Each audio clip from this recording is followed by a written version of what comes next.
पेट सफा आयुर्वेदिक चूरन, पेट सफा तो हर रोग दफा। छत्तीसगढ़ में बढ़ी बिजली की दरें। राज्य विद्युत नियामक आयोग ने दी नई बिजली दरों को मंजूरी। 30 से 50 पैसे प्रति यूनिट तक की होगी बढ़ोतरी। गुना में आम आदमी पार्टी का विधानसभा कार्यकर्ता सम्मेलन आयोजित। संगठन विस्तार को लेकर चर्चा हुई। पूर्व कैबिनेट मंत्री मुकेश अहलावत हुए शामिल।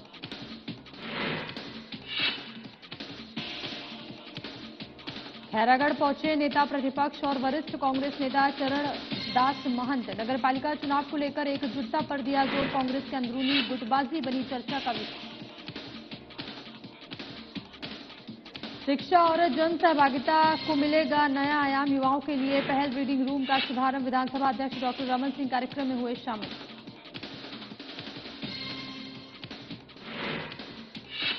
सक्ती जनपद पंचायत में एसीबी का बड़ा एक्शन। 1 लाख की रिश्वत लेते सीईओ समेत 3 कर्मचारी रंगे हाथ गिरफ्तार। एसीबी ने ट्रैप लगाकर रिश्वत लेते पकड़ा। नमस्कार, बहुत स्वागत है आप सभी का। रुक करेंगे खबरों का, जहां छत्तीसगढ़ में बिजली उपभोक्ताओं के लिए बड़ी खबर है। राज्य विद्युत नियामक आयोग ने वित्तीय वर्ष 2026-27 के लिए नई बिजली दरों को मंजूरी दे दी है।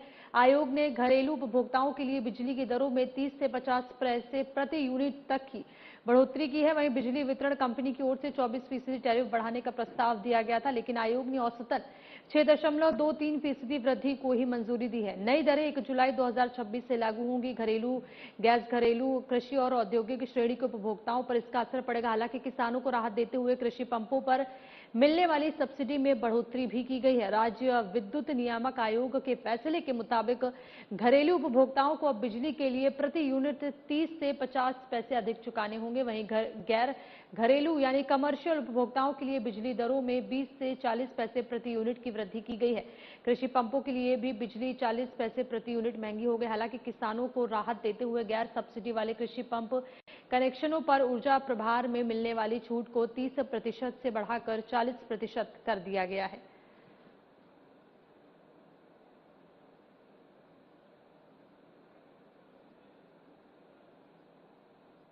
वर्ष 26-27 के लिए वितरण कंपनी ने जो विद्युत विक्रय का अनुमान लगाया था 38,729 मिलियन यूनिट, और उसके लिए उन्होंने जो वार्षिक राजस्व की आवश्यकता बताई थी 32,520 करोड़, यह उनका अनुमान था। आयोग ने अपने गहन परीक्षण के बाद पाया कि विद्युत विक्रय यह बढ़ जाएगा 39,760 मिलियन यूनिट, और जो उन्होंने वार्षिक आवश्यकता, राजस्व आवश्यकता बताई थी, वह हमारे अनुमान के अनुसार 28,348 करोड़ रुपया होगा, जिसका अनुमोदन आयोग ने किया है। वितरण कंपनी द्वारा इसी वित्तीय वर्ष 26-27 के लिए अनुमानित राजस्व के आधार पर 6,304 करोड़ रुपए के घाटे का अनुमान किया था। आयोग ने जो उन्होंने कुछ बातें थी उसको हमने परीक्षण किया, और परीक्षण के उपरांत हमने पाया कि 1662 करोड़ 1,662 करोड़ का घाटा अनुमानित होगा हमारे आकलन के अनुसार, और उसको हमने इसमें मान्यता दी है आदेश में।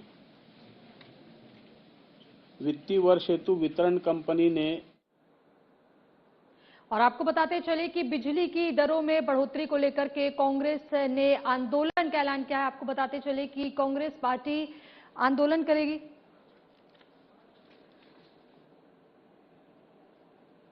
तो छत्तीसगढ़ में प्रदेश कांग्रेस ने बिजली दरों में हुई बढ़ोतरी के खिलाफ बड़ा आंदोलन शुरू करने का ऐलान किया है। कांग्रेस नेताओं ने आरोप लगाया कि केंद्र और राज्य सरकार की नीतियों के कारण जनता पहले से ही महंगाई की मार झेल रही है।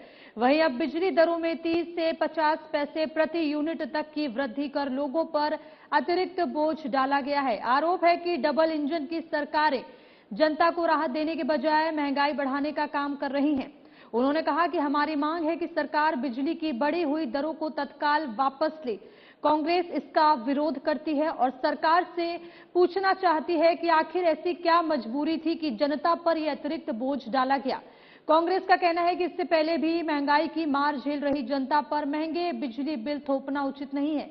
इसलिए प्रदेश कांग्रेस कमेटी ने बढ़े हुए बिजली बिलों के खिलाफ आंदोलन की रणनीति तैयार की है। आने वाले समय में पार्टी आम जनता के बीच जाकर सरकार की नीतियों का विरोध करेगी। 17 जून को प्रदेश के सभी जिला मुख्यालयों में बिजली विभाग के कार्यालयों का घेराव और विरोध प्रदर्शन किया जाएगा। कांग्रेस का कहना है कि बिजली विभाग मुख्यमंत्री के अधीन आता है, इसलिए पूरे प्रदेश में सरकार के खिलाफ प्रदर्शन होगा। 18 जून को सभी जिला मुख्यालय में कांग्रेस के वरिष्ठ नेता प्रेस कॉन्फ्रेंस करेंगे और आम जनता तक सरकार की नाकामियों और बढ़े हुए बिजली बिलों के मुद्दों को पहुंचाएंगे।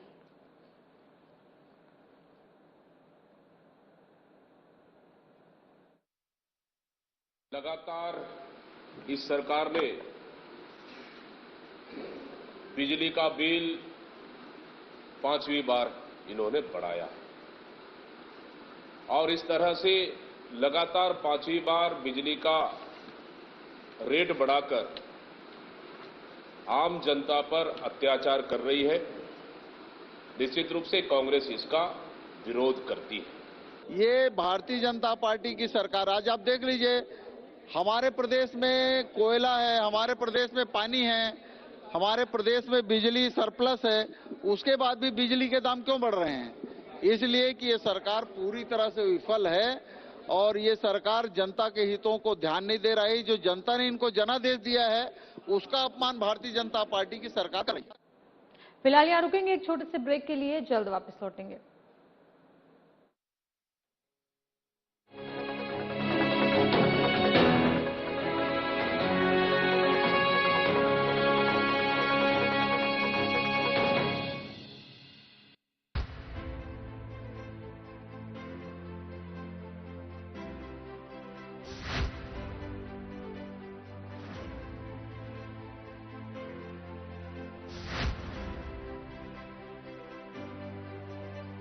विजन 2047 की बात करते हैं। हाँ, पिक्चर पूरी बाकी है तो बहुत देश को आगे ले जाना है। वो तो ये था कि शतरंज की बिसात बिछाई जाती थी कि किस तरह से बिसात बिछाई जाए कि हम सामने वाले को पटका नहीं दे दें, लेकिन आजकल गूगली फेंका जा रहा है बहुत ज्यादा। क्या सामने वाले गूगली पर सिक्स नहीं लगा पा रहे, क्या लपक लिए जा रहे हैं? कांग्रेस पार्टी के बैट्समैन तो गोल्डन डक में आउट होने वाले हैं।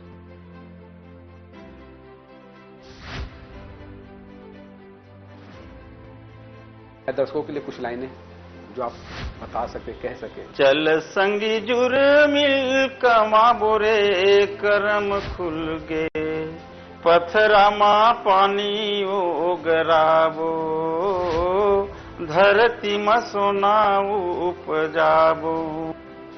2014 के बाद से भारतीय राजनीति को किस तरह से देखते हैं? 2014 के बाद से इस देश में उन्नति का, तरक्की का, इस देश के लोगों के जीवन स्तर को ऊंचा उठाने का, गांव, गरीब, किसान, युवा, महिलाएं, इनके जीवन में कैसे खुशहाली ला सकती है, अगर ये एजेंडा पहली बार तय किया है तो मोदी जी ने तय किया है।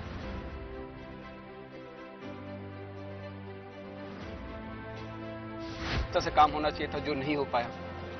नहीं, देखिए सभी ने काम किया है, मैं बिल्कुल ही नहीं कह रहा हूं कि किसी ने काम नहीं किया है। हाँ, विगत सरकार ने भी कुछ किया है परंतु कॉम्प्रोमाइज रही काफी चीजों पर, यह भी सच है। आयुष्मान में जो अभी अनियमितताएं बढ़ती जा रही है निजी हॉस्पिटलों के द्वारा।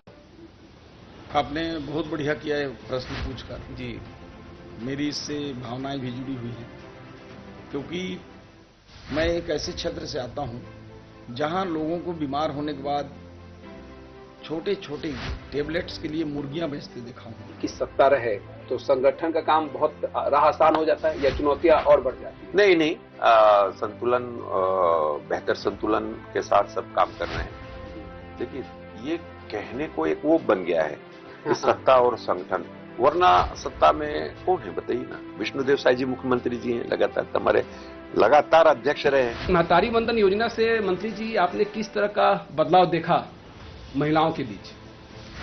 सबसे पहले तो विशेष साधना न्यूज को बहुत बहुत धन्यवाद देना चाहूंगी कि आज मुझे लगता है इस तरह से पहली बार आपसे फेस टू फेस हो रहा है। और दूसरी बात ये है कि हमारे लिए नहीं, ये तो छत्तीसगढ़ में भारतीय जनता पार्टी की सरकार बनाने में महत्वपूर्ण भूमिका निभाई है महतारी वंदन योजना।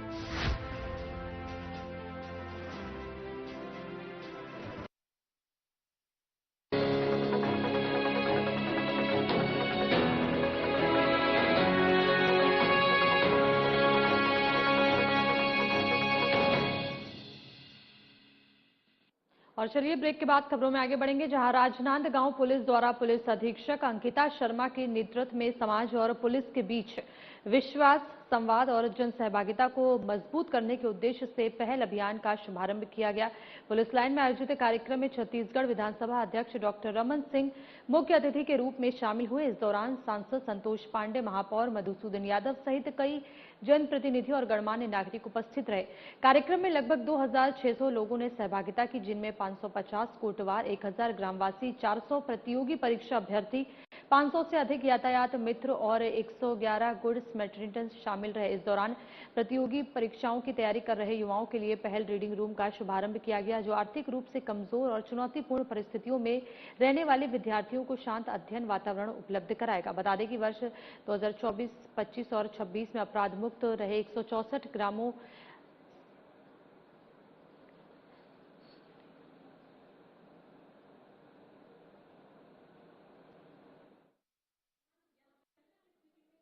शानदार नवाचार जिसे कहा जा सकता है, जो समाज से जुड़ा हुआ और पूरे समाज को एक साथ जोड़ने के लिए एक अनूठा पहल किया गया है, जिसमें पुलिस और प्रशासन मिलकर उन लोगों को सम्मानित किया गया है जो पुलिस को सहायता करते हैं। सबसे बड़ी बात, जो अभी राजनांदगांव जिले के 164 गांव हैं, जहां 24, 25 और 26 में अपराध शून्य रहे, उन अपराध ने जो उदाहरण प्रस्तुत किया है उनको सम्मानित किया गया है पुलिस विभाग के माध्यम से। और उसके साथ ही साथ रीडिंग रूम, वो जो डीआरजी के लिए ट्रेनिंग के समय उनके लिए भवन था, उस भवन का उपयोग बच्चों के पढ़ाई के लिए रीडिंग रूम के रूप में किया जाएगा। पुलिस लाइन में जो एसआई बने हैं, निःशुल्क कोचिंग की व्यवस्था वो पुलिस के सब इंस्पेक्टर एसआई जो बने वो करेंगे। बेमेतरा नगर पालिका क्षेत्र में विकास कार्यों की बड़ी तस्वीर देखने को मिली। विधायक दीपेश साहू ने विभिन्न वार्डों में पहुंचकर करोड़ों रुपए के विकास कार्यों का भूमि पूजन और लोकार्पण किया।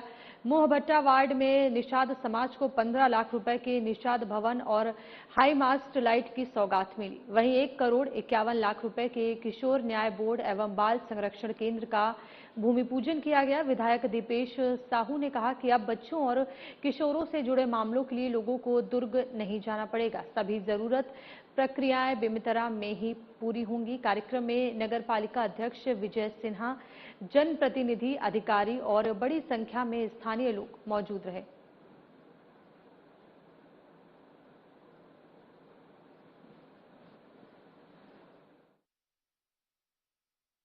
आज बेमेतरा नगर पालिका के मोहट्टा वार्ड में हमारे पूरे बेमेतरा निषाद समाज के इस परिक्षेत्र के लिए निषाद भवन, राजभवन का लोकार्पण किए हैं। लगभग 18 लाख रुपए से 15 लाख रुपए की लागत की राशि का लोकार्पण किए हैं। इसमें समाज के हजारों लोग शामिल हुए थे। हम उनको बधाई और शुभकामनाएं देते हैं। और साथ साथ इस मोहट्टा वार्ड में 1.5 करोड़ रुपए का बाल संरक्षण के लिए किशोर न्याय बोर्ड का भी भूमि पूजन हम काम किए। और साथ साथ इसमें 2 हाई मास्ट लाइट हमारे मोहट्टा वार्ड के लिए, उसका भी आज हम लोग लोकार्पण किए हैं।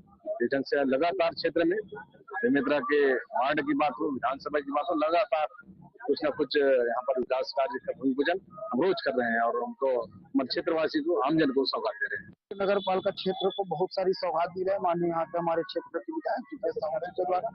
समाज को भी आज भवन मिला, आज उनको समर्पित किया निषाद समाज के द्वारा। बिलासपुर एसीबी टीम ने शक्ति जनपद पंचायत कार्यालय में बड़ी कार्रवाई करते हुए 3 लोगों को 1 लाख रुपए रिश्वत लेते रंगे हाथ गिरफ्तार किया है और इनमें सीईओ निखिल कश्यप, सहायक ग्रेड 3 अविनाश ठाकुर और भृत्य लक्षण भानु शामिल है। शिकायतकर्ता अरुण भारद्वाज ने एसीबी में शिकायत की थी कि उनकी मां ग्राम पंचायत लिमतरा की सरपंच है। प्रधानमंत्री आदर्श ग्राम योजना के तहत पंचायत में निर्माण कार्य के लिए 20 लाख रुपए स्वीकृत हुए थे, जिनमें से 8 लाख रुपए पहले मिल चुके थे और बाकी 12 लाख रुपए का चेक जारी होना था। आरोप है कि बचे हुए पैसे का चेक जारी करने के बदले सीईओ और बाबू ने 2 लाख रुपए रिश्वत की मांग की थी। शिकायत के बाद एसीबी ने जांच की, जिसमें पहले 1 लाख रुपए पहले ही ले लिए गए थे और जब बाकी 1 लाख रुपए देने की बारी आई तो एसीबी टीम ने ट्रैप लगाकर तीनों को रिश्वत लेते हुए पकड़ लिया।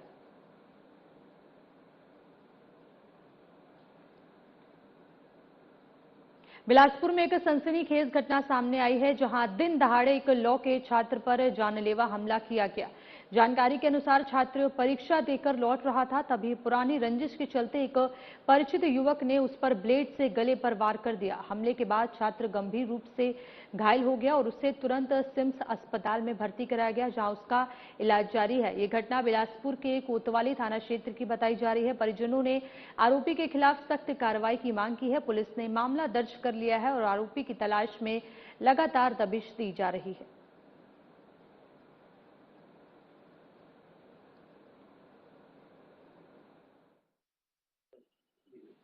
आज दोपहर 3:30 बजे के आसपास एक सूचना मिला था कि जवाली पुल से पचरी घाट जाने वाले रास्ते पे एक व्यक्ति खून से लथपथ है और वहीं पर पड़ा हुआ है, रो रहा है, जिस पर से पेट्रोलिंग पार्टी को भेजा गया था और आहत साहिल बर्मन, जो कि मुंगेली का रहने वाला है, यहाँ जबड़ापारा में रहता है।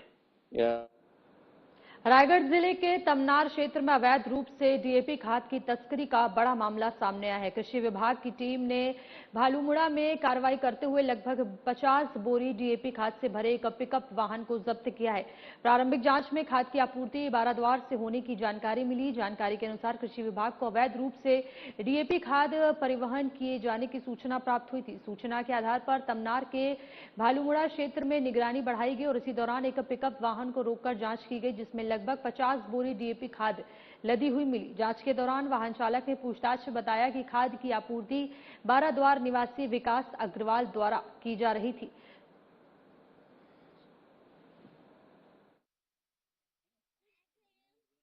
आज मेरे को सुबह पता चला था कि बाराद्वार से एक डीएपी का गाड़ी आया है पिकअप और तमनार विकासखंड के भालूमुड़ा ग्राम में खाली हो रहा है। तो मैं जब गया, मैंने देखा तो डीएपी था उसमें और मेरे को ऐसा आशंका। कोरबा पुलिस ने बहुचर्चित मानिकपुर चौकी क्षेत्र हत्याकांड का खुलासा करते हुए मुख्य आरोपी को गिरफ्तार कर लिया है और हत्या के इस मामले में गिरफ्तार आरोपी के तार बलगी में बोलेरो का पीछा करने गए घटना के प्रत्यक्षदर्शी प्रार्थी अरविंद राठौर के साथ हुई डकैती और मारपीट कांड से भी जुड़े पाए गए हैं। 6 से 7 जून की दरमियानी रात चंद्रमणि रात्रे उर्फ दादू को बोलेरो वाहन से गंभीर चोट पहुंचाई गई थी, जिनकी उपचार के दौरान मौत हो गई थी। तो वहीं मामले में 50 से अधिक सीसीटीवी फुटेज और 100 से ज्यादा लोगों से पूछताछ के बाद पुलिस ने मुख्य आरोपी राजेंद्र साहू उर्फ कुणाल साहू को गिरफ्तार कर लिया है। कोतवाली के मानिकपुर चौकी अंतर्गत कुआं भट्टा के पास 7 तारीख की दरमियानी रात एक घटना घटित हुई थी, जिसमें चंद्रमणि रात्रे अपने साथियों के साथ वहां पर मौजूद था। उसी दौरान बोलेरो में सवार 2 अन्य लड़के वहां पर पहुंचे और विवाद। कबीरधाम जिले में कानून व्यवस्था को सुदृढ़ बनाने, नशे के विरुद्ध प्रभावी कार्रवाई सुनिश्चित करने और आमजन में सुरक्षा की भावना को मजबूत करने के उद्देश्य से पुलिस अधीक्षक धर्मेंद्र सिंह के नेतृत्व में विशेष अभियान चलाया जा रहा है। जिले की सुरक्षा व्यवस्था को लेकर गंभीर एवं संवेदनशील दृष्टिकोण अपनाते हुए पुलिस अधीक्षक धर्मेंद्र सिंह स्वयं मैदान में उतरकर विभिन्न क्षेत्रों का औचक निरीक्षण कर रहे हैं और इसी क्रम में पुलिस अधीक्षक धर्मेंद्र सिंह ने घोटिया रोड सहित कवर्धा शहर के विभिन्न संवेदनशील एवं सुनसान क्षेत्रों का रात्रिकालीन निरीक्षण किया। निरीक्षण के दौरान सुनसान स्थानों पर बैठकर शराब सेवन करने वाले व्यक्तियों को चिन्हित कर उनसे पूछताछ की गई और उन्हें थाना लाकर आवश्यक समझाइश दी गई। अभियान के दौरान यातायात नियमों का उल्लंघन करने वालों पर भी सख्त कार्रवाई की गई। मॉडिफाइड साइलेंसर लगाकर ध्वनि प्रदूषण फैलाने वाले वाहन चालकों और बिना नंबर प्लेट के वाहन चालकों और यातायात नियमों की अवहेलना करने वाले चालकों के खिलाफ चालानी कार्रवाई की गई। और इस बुलेटिन में फिलहाल इतना ही। देश और दुनिया की तमाम बड़ी खबरों के लिए बने रहिए हमारे साथ। नमस्कार।